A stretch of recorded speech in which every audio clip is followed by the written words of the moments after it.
గజం భూమి 13,500 రూపాయలతో 151 గజాల భూమి 20 లక్షలు మాత్రమే.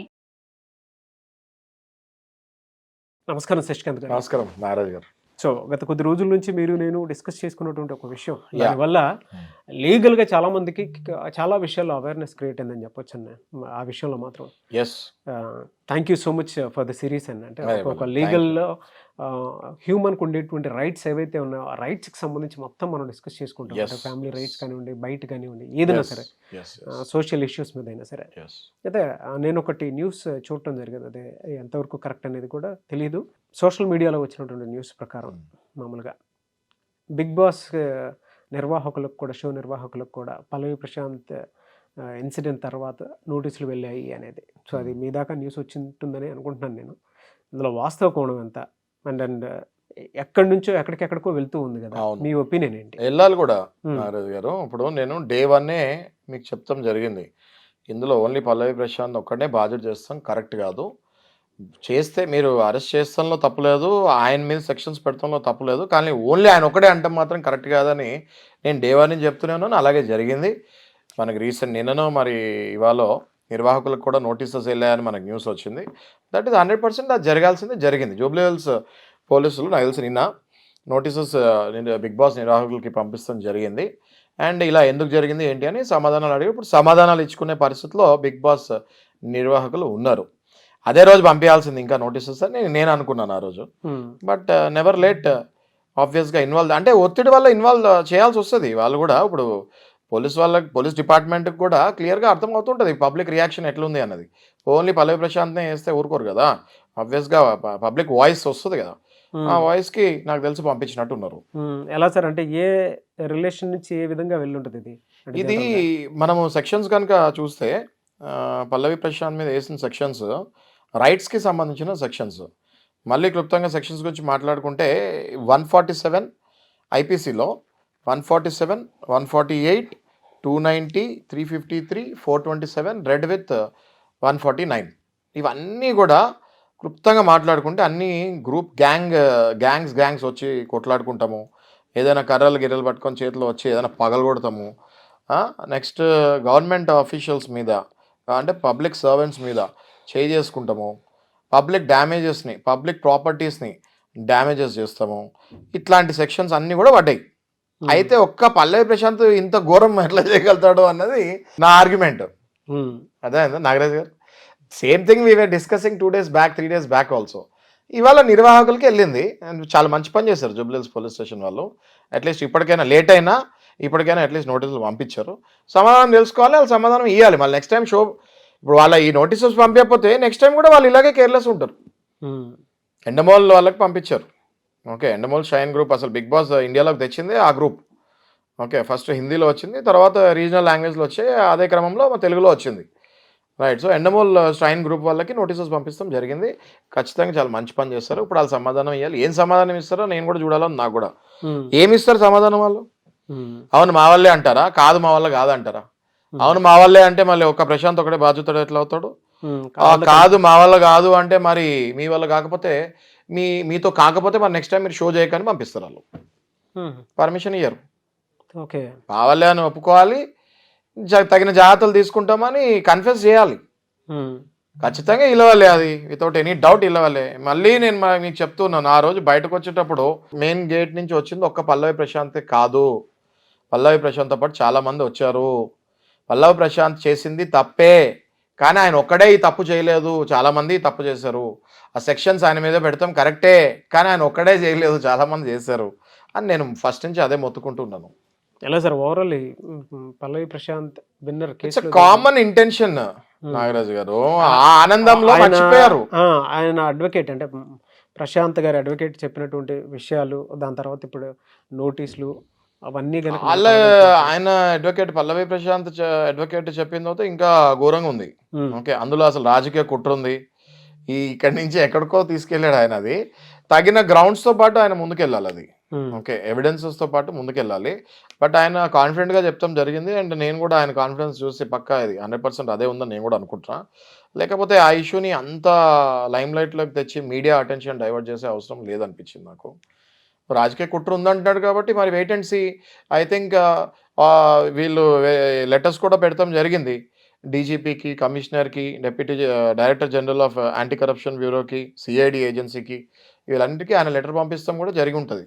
That is what he was saying in the media. So ఒకవేళ ఇన్వెస్టిగేషన్ చేయమని జరిగితే ఆ క్రమంలో అది ఏం కుట్ర ఉంది అన్నది బయటకు వస్తుంది. ఈ prima facie they are smelling something. Okay, so ఆ స్మెల్ కరెక్టా కాదా అన్నది after verification we will come to know, after investigation we will come to know. ఒకవేళ అది నిజమే అని తెలిస్తే చాలామంది ఇందులో సస్పెండ్ అయ్యే ఛాన్సెస్ ఉంటాయి గవర్నమెంట్ అఫీషియల్స్. సో ఇప్పుడు నాగరాజు గారు ఎట్లా అయితే బిగ్ బాస్ నిర్వాహకులకి నోటీసెస్ వెళ్ళాయో, నాకు అనిపించేది ఏంటి అంటే ఈ కంటెస్టెంట్స్కి కూడా నోటీసులు వెళ్ళి ఉంటాయి, లేకపోతే ఇప్పుడు వెళ్తాయి. 1 by 1 స్టార్ట్ అయింది. మనం చూస్తుంటాం కదా ప్రతి ప్రాసెస్లో ఒక 1 by 1 ఇన్వెస్టిగేషన్. ఇప్పుడు ఇది ఇన్వెస్టిగేషన్ ప్రాసెస్లో వీళ్ళకి నోటీసెస్ వెళ్ళాయి. అంటే ఆడియన్స్ పాయింట్ ఆఫ్ వ్యూ నుంచి ఒకరికి అన్యాయం జరిగింది ఆడియన్స్ అందరికి గుడ్ న్యూస్ ఏంటి అంటే బిగ్ బాస్ నిర్వాహకులకి నోటీసెస్ వెళ్ళాయి. ఒక్క పల్లవి ప్రశాంత్ ఫ్యాన్స్కి స్పెషల్లీ చెప్పేది ఏంటంటే ఒక్క పల్లవి ప్రశాంతే బాధ్యుడు కాదు అని దీంతో తేలుతుంది. నెక్స్ట్ పల్లవి ప్రశాంత్తో పాటు వేరే కంటెస్టెంట్స్ ఎవరున్నారో వాళ్ళకు కూడా నోటీసులు, ఆ రోజు ఎవరైతే అక్కడ ప్రజెంట్ ఉన్నారో, ఎవరైతే పల్లవి ప్రశాంత్తో పాటు అదే గేట్ నుంచి బయటకు వచ్చారో వాళ్ళకు కూడా నోటీసులు వెళ్తాయి అని నేను భావిస్తున్నాను. వేచి చూద్దాము, వెళ్తాయని అనుకుంటున్నాను. ఇదే కాకుండా ఇప్పుడు ఇందులో పల్లవి ప్రశాంత్కి ఏదైనా అన్యాయం జరిగింది అనిపిస్తే ఇన్వెస్టిగేషన్ తర్వాత కేసు ట్రయల్ పూర్తయిన తర్వాత ఆయన డిఫమేషన్ కేసు ఆల్వేస్ వేసుకోవచ్చు. Section 499, section 500. 499 ఏమో డిఫమేషన్కి మీనింగ్ ఏంటి, 500 డిఫమేషన్ పనిష్మెంట్ చెప్తుంది. సో డెఫినెట్గా పల్లవి ప్రశాంత్ ఇది అయిపోయిన తర్వాత లాయర్స్ ఆల్రెడీ ఆయన దగ్గర ఉన్నారు. డెఫినెట్గా డిఫమేషన్ కేసుకి ఆయన నా కరెక్ట్ కాదు అంతే కదండి. ఎవరైనా ఇప్పుడు అంత పెద్ద పేరు వచ్చింది, దాని మంచి జైల్లోకి వెళ్ళిపోయాడు. ఇప్పుడు సబ్సిడీస్లో ఉంది. ఇప్పుడు కరెక్టా రాంగా అన్నది ఎవరికి తెలియదు. ట్రయల్ కానివ్వండి, పోలీసు వాళ్ళ ఇన్వెస్టిగేషన్ వాళ్ళ రిపోర్ట్ ఛార్జ్ షీట్లో పెడతారు. ఛార్జ్ షీట్ అంటే ఆ ఛార్జెస్ ఏమున్నాయి ఆ షీట్లో పెడతారు. దాని తర్వాత ట్రయల్ స్టార్ట్ అవుతుంది. ట్రయల్ అయిన తర్వాత ఒకవేళ నిర్దోషాన్ని ప్రూవ్ అయింది అనుకోండి, పల్లవి ప్రశాంత్ డెఫినెట్గా డిఫమేషన్ కేసు వేసుకోవచ్చు. పోయిన పేరు మళ్ళీ వెనక్కి తెచ్చుకోవచ్చు. ఓకే, యా ఎలా సార్ అంటే ఇంకా డబల్ వస్తుంది. వైకేరియస్ లయబిలిటీస్ కింద మనం గతంలో చర్చించుకోవటం జరిగింది. అటు సజ్జనార్ గారు కానివ్వండి, లేదంటే హరి గారు కానివ్వండి, మాట్లాడిన దాని ప్రకారం మీరు లీగల్ పాయింట్ ఆఫ్ వ్యూ నుంచి ఏం చెప్తారు? సజ్జనార్ గారు ఆయన బాధ్యత ఆయన నిర్వహించాడండి. ఆయన ఇప్పుడు ప్రస్తుతానికి ఆర్టీసీ ఎండి. సజ్జనార్ గారు ఎక్కడున్నా కూడా అక్కడ ఆయన అగ్రెసివ్గా ఉంటారు. తప్పు జరిగితే ఆయన భరించాడు. ఓకే, మనకు తెలుసు, గతంలో చూసాము. ఆ క్రమంలోనే బస్ అద్దాలు పగలగొట్టినప్పుడు అది పబ్లిక్ ప్రాపర్టీ, దానికి ఆయన మళ్ళీ ఎండి. ఆబ్వియస్గా ఆయన కరెక్ట్ చర్య వాళ్ళ ఆఫీసర్స్ని పంపించి 147, 148, 149 ఇవన్నీ వేయించారు. ఓకే, ఇది రైట్స్ మీద వస్తాము. పబ్లిక్ పీపీడీ వేశారు. Prevention from public damages act ఒకటి ఉంటుంది మనకి, యాక్ట్ అది. ఓకే, మోటార్ వెహికల్ యాక్ట్ వేశారు. ఏది వద్దన్నా కూడా ఆ వెహికల్స్ని రాంగ్ డైరెక్షన్లో తీసుకెళ్తామో ఏదో. ఓకే, అవి వేరే. ఇప్పుడు సజ్జనార్ గారు వేసింది ఓన్లీ ఆర్టీసీ బస్సెస్ డ్యామేజ్ జరిగింది కాబట్టి ఆయన ఆర్టీసీ యాజమాన్యానికి, ఇప్పుడు దానికి డిపార్ట్మెంట్కి ఎండి కాబట్టి డెఫినెట్గా ఆయన చేసింది కరెక్టే.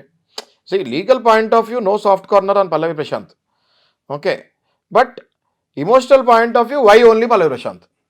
Since it is in sub judice, మనం వెయిట్ చేసి ఒకవేళ ఆయన గెలిచాడు అనుకోండి, నా తప్పలేదు, నన్ను లోపలేస్తారు, నా మీద అన్యాయంగా ఈ సెక్షన్లు వేస్తారని ఈ డిఫమేషన్ కేసు అందరి మీద వేయచ్చు. ఆయన డిపార్ట్మెంట్ మీద వేయచ్చు, బిగ్ బాస్ మీద వేయచ్చు, అందరి మీద వేయచ్చు. అదే అయిన తర్వాత బ్రహ్మాండంగా వేసుకోవచ్చు ఆ కేసులు. అప్పుడు చూద్దాం అది. ఓకే, అండ్ మీరు ఇంకో క్వశ్చన్ కూడా అడిగారు ఇప్పుడు, వైకేరియస్ లయబిలిటీ అని. ఇది కూడా వైకేరియస్ లయబిలిటీ మీద కూడా సెక్షన్స్ బిగ్ బాస్ నిర్వాహకుల మీద వేయచ్చు, అట్లాగే ఎక్కడైతే జరిగిందో ఆ ప్లేస్ మీద కూడా వేయచ్చు డెఫినెట్గా. సో ఇది ఈ వైకేరియస్ లయబిలిటీ ఎవరు వేయాలి అన్నది ఇక్కడ క్వశ్చన్ మార్క్.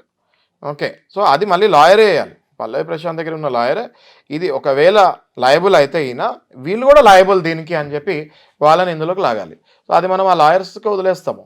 వాళ్ళు చర్చించుకుని ఒకవేళ కరెక్ట్ అనిపించుకుంటే డెఫినెట్గా వైకేరియస్ లయబిలిటీ, నా ప్రకారం అయితే వైకేరియస్ లయబిలిటీ అయితే ఉంది. లేకపోతే ఇవాళ నిర్వాహకులకు నోటీస్ ఎట్లా వస్తుంది? నిజంగా ఓన్లీ పల్లవి ప్రశాంతే ఒకవేళ ఉంటే మరి ఇప్పుడు ఇవాళ ఫ్రెష్గా నిర్వాహకులకు నోటీస్ డే 1 నుంచి నేను చెప్పేది అదే కదా. ఇప్పుడు నిర్వాహకులకు నోటీస్ ఎందుకు వచ్చింది? పల్లవి ప్రశాంతే కదా వెళ్ళింది జైల్లో, మరి నిర్వాహకులను కూడా మరి అరెస్ట్ చేయాలి కదా. ఈ రకంగా చూస్తే వైకేరియస్ లయబిలిటీ ఉంది కాబట్టే ఇవాళ ఆ నిర్వాహకులకు నోటీస్ ఇచ్చారు, ఆ జరిగిన దానికి సమాధానం ఇవ్వమని అడుగుతున్నారు.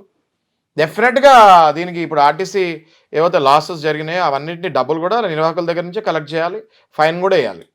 కంపన్సేషన్, ఈ కంపన్సేషన్ మరి ఎవరో ఒకరు ఇవ్వాలి కదా. ఈ కంపన్సేషన్ తప్పకుండా నిర్వాహకులు వేయాలని నేను ఫీల్ అవుతున్నాను. చూద్దాం ఏ విధంగా ఉంటుంది. థ్యాంక్ యూ అండి, thank you so much Yashwanth గారు. థ్యాంక్ యూ నాగరాజ్ గారు. అంటే చాలామంది మన వీడియోస్ చూసిన తర్వాత మిమ్మల్ని అప్రోచ్ అవ్వాలి అనుకునేటువంటి వాళ్ళు ఉంటారు. మిమ్మల్ని అప్రోచ్ అవ్వాలంటే ప్రాసెస్ ఏంటి? కొంతమంది డైరెక్ట్ మన షోలోనే పార్టిసిపేట్ చేద్దాం అనుకుంటారు. నాకు ఈ ప్రాబ్లం ఉందంటే land problem, financial problem, money problem, లేదా లోన్ యాప్ వాళ్ళు ఇలా చేస్తున్నారనో, లేదా కొంతమందికి వైఫ్ అండ్ హస్బెండ్ రిలేషన్షిప్లోనే గొడవలు అవుతూ ఉంటాయి. భార్య బాధితుల సంఘం ఉండేటువంటి వాళ్ళు ఉంటారు. కొంతమంది వైఫ్స్ తట్టుకోలేక అంటే నార్సిస్టిక్ హస్బెండ్స్ ఉంటారు, వాటిని తట్టుకోలేక బయటకు వద్దాం అనుకునేటువంటి వాళ్ళు ఉంటారు. వాళ్ళు మన షోలోకి రావటం కానీ లేదా మిమ్మల్ని అప్రోచ్ అవ్వటం కానీ చేద్దాం అనుకుంటారు. మిమ్మల్ని అప్రోచ్ అవ్వాలంటే బేసిక్గా కరెక్ట్ నాగరాజ్ గారు, బేసిక్గా మీరు అనేది ఏంటంటే సివిల్, ఫ్యామిలీ, క్రిమినల్, ఈ ఫైనాన్షియల్, ఈ ప్రాబ్లమ్స్ మీరు అన్నీ అనేవి. Okay, wife and husband, loans ఇవన్నీ అంటున్నారు కదా. క్లుప్తంగా లీగల్ లాంగ్వేజ్లో మాట్లాడాలంటే క్రిమినల్, సివిల్, ఫ్యామిలీ కేసెస్, ఈ 3 కేసెస్ కూడా మనం టేకప్ చేస్తాం జరుగుతుంది. తప్పకుండా స్క్రీన్ పైన డిస్ప్లే అయ్యే నెంబర్కి any time you can call, WhatsApp or message. ఇంతకు ముందు అనుకున్నట్టుగా మన 24/7 అవైలబుల్. ఎందుకంటే క్రిమినల్ కేసెస్ ఇట్లాంటివి ఎప్పుడు అవసరం పడుతుందో తెలియదు. లాయర్స్ అన్న జనరల్లీ ఈ పర్టికులర్ టైమింగ్స్ ఇట్లా అని ఏం లేదండి. డెఫినెట్గా మనం నోతే సుమన్ టీవీ ద్వారా 24/7 you can contact us. Anyways thank you అండి. Thank you so much Sasikanth గారు. థ్యాంక్ యూ నాగరాజ్ గారు. చూసారు కదండి వీడియో. ఈ వీడియోపై మీ అభిప్రాయం కమెంట్ బాక్స్లో పోస్ట్ చేయండి. ముఖ్యంగా మీరు కనుక అడ్వకేట్ శశికాంత్ గారిది షోలో పాల్గొనాలనుకున్నా, లేదు డైరెక్ట్గా మీకుండేటువంటి personal problem through legal clear చేసుకోవాలి అనుకున్నా కూడా స్క్రీన్ మీద మీకు కాంటాక్ట్ నెంబర్ కనిపిస్తుంది. దానికి మీరు కాల్ ఆర్ మెసేజ్ వాట్సాప్ చేసి వెంటనే అప్రోచ్ అవ్వచ్చు.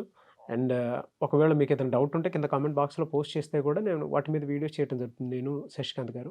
ఆ విధంగా సరే మీరు లీగల్గా మీ డౌట్స్ క్లియర్ చేసుకోవచ్చు. అండ్ ఈ వీడియో లైక్ చేయండి, షేర్ మాత్రం తప్పకుండా చేయండి. ఇలాంటి మరిన్ని వీడియోస్ కోసం మా ఛానల్ ఫాలో అవ్వండి. Thank you.